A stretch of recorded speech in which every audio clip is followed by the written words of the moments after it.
Hello friends, मेरा नाम है गौरव और आज हम लोग एक्सप्लेन करने वाले हैं असुर सीज़न 2 का एपिसोड 4। और अगर आप लोगों ने एपिसोड 1 से लेकर 3 का एक्सप्लेनेशन नहीं सुना है तो आप लोग मेरे चैनल पर जाके वीडियो देख सकते हैं, जिसमें 1 से लेकर 3 तक मैंने एक्सप्लेनेशन बहुत अच्छे तरीके से समझा रखा है। तो चलिए शुरू करते हैं हमारा एपिसोड 4 का एक्सप्लेनेशन, समय को गवाए बिना। एपिसोड की शुरुआत में 12 साल पहले का सीन आता है, जहाँ शुभ एक प्रोफेसर के साथ में एक लाइब्रेरी में बात कर रहा होता है और वह प्रोफेसर उसकी बातों से बहुत इम्प्रेस होता है। और फिर वे दोनों नाव में जाते हैं। वहाँ पर प्रोफेसर शुभ को बताता है कि वो एक आर्टिफिशियल मशीन के ऊपर काम कर रहा है, जिससे हम लोगों को समझ सकेंगे, उनके भविष्य का प्रेडिक्शन लगा सकेंगे। और फिर वह शुभ को अपना असिस्टेंट बनने के लिए कहता है, क्योंकि कुछ ही दिनों पहले उसके असिस्टेंट ने फांसी लगाई होती है, जबकि हम ये जानते हैं कि उसको मरवाने वाला शुभ ही है। फिर सीन शिफ्ट होता है प्रेजेंट में, जहाँ ईशानी को बताते हैं लटका हुआ और उसके पास में वो लड़की खड़ी होती है जो उसको किडनैप करके लाई होती है। फिर वह रसूल को वीडियो कॉल करती है और रसूल वीडियो कॉल पर ईशानी से कहता है कि मैं तुम्हें ज़्यादा तड़पा के नहीं मारूंगा, क्योंकि जब मैंने लोलाक सर को जलाकर मारा था तो मुझे बहुत तकलीफ़ हुई थी, इसलिए मैं तुम्हें आसान मौत दूंगा। जितने में निखिल की गाड़ी ईशानी के घर पर पहुंचती है और वह लड़की आवाज़ सुन लेती है। फिर वह ईशानी को लटका कर चली जाती है। निखिल ऊपर पहुँचता है ईशानी के पास, जब तक तो ईशानी मर चुकी होती है। अगले सीन में केसर को नैना और डीजे के साथ बताते हैं। फिर ये लोग केसर का फेस स्कैन करते हैं और पोर्टल खुल जाता है, लेकिन बहुत सारे पोर्टल एक साथ खुलते हैं, तो उसमें से असली पोर्टल कौन सा है उसको ढूंढना मुश्किल होता है।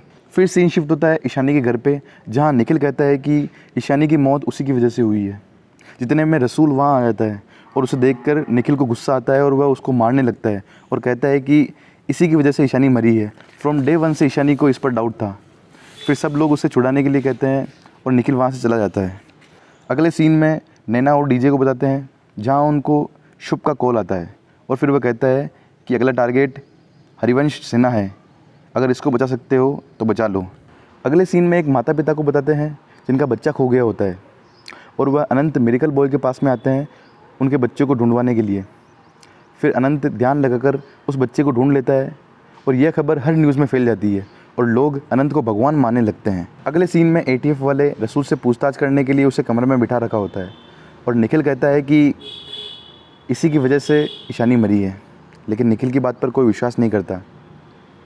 तब निखिल कहता है कि सर, किलर के अलावा ईशानी की मौत में 2 लोग और जिम्मेदार हैं, एक मैं और एक आप। फिर अगले सीन में डीजे और नैना को बताते हैं, जहां नैना को कॉल आता है कि निखिल को रसूल पर शक है ईशानी की मौत में। फिर डीजे ये बात सुनकर कुछ सोचने लगता है और फिर वह कहता है कि हरिवंश सिन्हा की खबर ATF वालों को दे दो और उनसे रसूल की सारी इन्फॉर्मेशन, उसका बैकग्राउंड निकाल लो। अगले सीन में निखिल और नुसरत को बताते हैं, जहाँ निखिल कहता है कि रिया, लोलाक, ईशानी सब लोग उसकी वजह से मरे हैं। फिर नुसरत उसको समझाती है और कहती है कि इसमें तुम्हारी कोई गलती नहीं है, जो हुआ उसमें तुम्हारा कोई दोष नहीं है। अगर तुम्हें जस्टिस चाहिए तो तुम उस काम को कंप्लीट करो जो ईशानी ने शुरू किया था। फिर निखिल को याद आता है कि ईशानी बैलिस्टिक रिपोर्ट निकलवा रही थी लोलाक की, वहाँ से कुछ इन्फॉर्मेशन निकल सकती है। अगले सीन में ATF वाले हरिवंश सिन्हा को उठाकर लाते हैं और उससे पूछताछ करते हैं, लेकिन वह मुंह नहीं खोलता कि शुभ उसे टारगेट क्यों कर रहा है, क्यों उसे मारना चाहता है। अगले सीन में डीजे और नैना को बताते हैं, जहां वो रसूल की इन्फॉर्मेशन निकालने की कोशिश करते हैं, उसका बैकग्राउंड जानने की कोशिश करते हैं, लेकिन उन्हें कुछ नहीं मिलता। अगले सीन में डीजे वापस वृंदा श्रीवास्तव से मिलने जाता है और उसको समझाता है कि शुभ एक बहुत बड़ा अटैक करने वाला है अश्विनी नक्षत्र के दिन, जिसमें लाखों लोगों की जान जाने वाली है। फिर वृंदा उसको बताती है कि शुभ जाने से पहले किसी प्रोफेसर के बारे में बात कर रहा था। वो कह रहा था कि वो कुछ ऐसा बना रहे हैं जिससे पूरी दुनिया बदलने वाली है। अगले सीन में रणविजय जाता है रसूल का पता लगाने के लिए उसके पुराने घर। वहाँ उसको आस पड़ोस में पूछताछ करने पर पता चलता है कि ये रसूल नहीं है, बलवीर सुबेर है। अगले सीन में ATF वाले शालिनी की एक फ्रेंड को लाते हैं पूछताछ करने के लिए। फिर इनको पता चलता है कि शालिनी का किसी के साथ अफेयर चल रहा था, जिसका नाम था अर्जुन बल्ला, जो कि एक बहुत बड़ा इंडस्ट्रियलिस्ट है। अगले सीन में पॉल जाता है अभिनव बल्ला से मिलने और उनसे पूछताछ करता है शालिनी के बारे में और उनके पिछले 2 हफ्ते का रिकॉर्ड मांगता है कि जब शालिनी की मौत हुई तो उस वक्त ये कहाँ थे। तब अभिनव बल्ला का मैनेजर कहता है कि उस वक्त ये ऑस्ट्रेलिया में थे और उनको कुछ डिटेल्स दिखाता है। फिर पॉल उनको कहता है कि आप हमारे टच में रहना, जब भी हमें ज़रूरत पड़ेगी हम आपको वापस कॉन्टैक्ट करेंगे।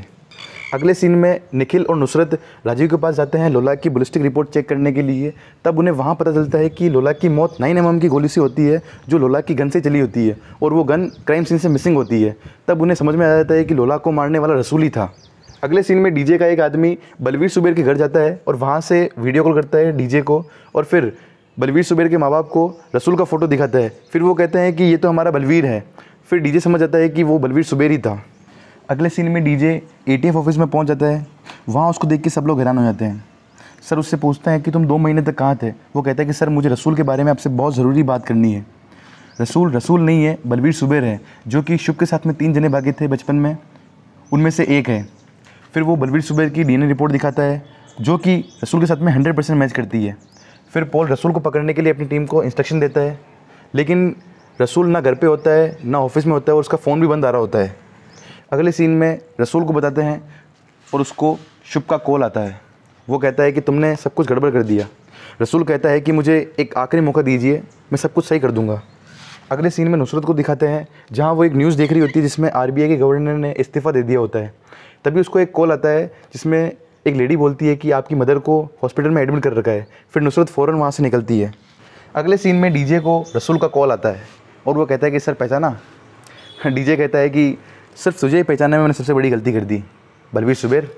बलवीर कहता है कि मेरे बारे में सोचना छोड़ो और अपनी टीम वालों को बचाओ, अपनी फेवरेट प्रोडोजी को बचाओ। फिर डीजे नुसरत को कॉल करता है और कहता है कि नुसरत तुम जहाँ हो वहीं रहना, आगे मत बढ़ना, ये तुम्हें फंसाने के लिए एक ट्रैप है। लेकिन नुसरत को डीजे की आवाज़ सही से नहीं आ पाती है। तब तक वो गाड़ी में बैठ जाती है और गाड़ी के पीछे वही लड़की बैठी होती है जिसने ईशानी को मारा था। फिर वो नुसरत को बेहोश करके अपने साथ ले जाती है और यहीं चैप्टर 4 ख़त्म हो जाता है।